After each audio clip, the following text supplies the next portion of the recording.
Result चाहे जो हो, मगर 4 दशक बाद बिहार में किसी चुनाव को पहली बार किसी शख्स ने दिलचस्प बना दिया है। पावर ट्रांसफर की टकटकी लगाए बड़े भाई यानी लालू यादव और छोटे भाई यानी नीतीश कुमार की बेचैनी समझने में जानकारों को परेशानी नहीं हो रही। लोकसभा चुनाव के बाद बिहार में 4 सीटों पर हो रहे उपचुनाव का अब तक कोई सटीक पूर्वानुमान नहीं है। प्रशांत किशोर की नई पार्टी जनसुराज ने बिहार में किसी चुनाव को लगभग 4 दशक बाद पहली बार इंटरेस्टिंग बना दिया है। प्रचार की शैली और गठबंधनों की बेचैनी बता रही है कि परिणाम बड़ा मैसेज दे सकता है।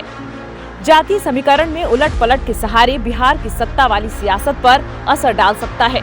पीके का प्रदर्शन अगर ठीक रहा तो लालू के सपने की राजनीति को भी झटका लग सकता है। बहरहाल तीनों ताकतों की कड़ी परीक्षा होनी है। उपचुनाव का रिजल्ट बताएगा कि लालू यादव का वोट बैंक तेजस्वी यादव के लिए कितना ट्रांसफर हो सका है।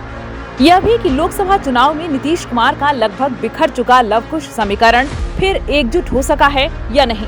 प्रशांत किशोर के लिए तो उपचुनाव का परिणाम करो या मरो की स्थिति लेकर आया ही है।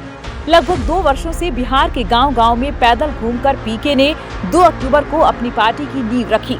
पहले दिन ही प्रशांत किशोर ने दावा किया था कि उपचुनाव में ही सबका सफाया कर देंगे। हालांकि अब दावा नहीं, दिखाने की बारी है। जीते तो सिकंदर और नहीं तो बहुत कुछ दांव पर।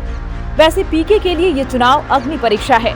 चुनावी रणनीति को पीछे छोड़कर राजनीति के क्षेत्र में कदम रखने वाले पीके के लिए भी उपचुनाव करो या मरो से कम नहीं है।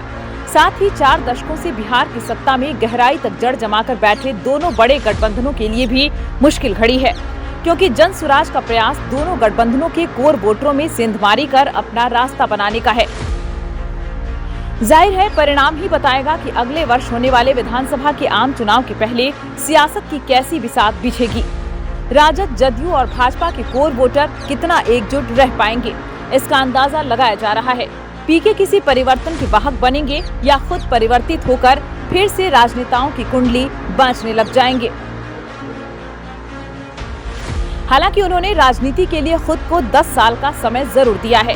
फिलहाल इतना साफ है कि इस उपचुनाव से बिहार की सत्ता में कोई परिवर्तन नहीं होने जा रहा है, मगर आम चुनाव से 1 वर्ष पहले हो रहे इस सियासी संघर्ष को सेमीफाइनल की तरह माना जा रहा है।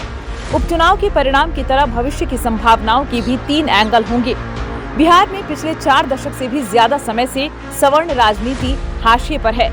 लालू प्रसाद की राष्ट्रीय जनता दल ने MY समीकरण के सहारे भाजपा को अपने बूते बिहार की सत्ता से अभी तक वंचित रखा है। इसी तरह नीतीश कुमार के जदयू ने अन्य पिछड़ी जातियों को गोलबंद कर भाजपा और राजद की राजनीति को संतुलित करके रखा है। भाजपा को अपने कोर वोटरों के साथ साथ नीतीश कुमार की पिछड़े वर्ग में पैठ का भी सहारा है। हालांकि केंद्र में सरकार के साथ खड़े होने से नीतीश कुमार के वोट बैंक में एकजुटता आई है। लोकसभा चुनाव में भी जदयू का प्रदर्शन अन्य की तुलना में बेहतर रहा है। पिछली बार की तरह जदयू पर चिराग पासवान जैसा ग्रहण भी नहीं है। सबके अपने अपने वोट बैंक और अपने अपने समीकरण हैं। किंतु जनसुराज की धीरे धीरे मजबूत होती रणनीति से पहली बार लग रहा है कि बिहार की राजनीति में कुछ होने जा रहा है।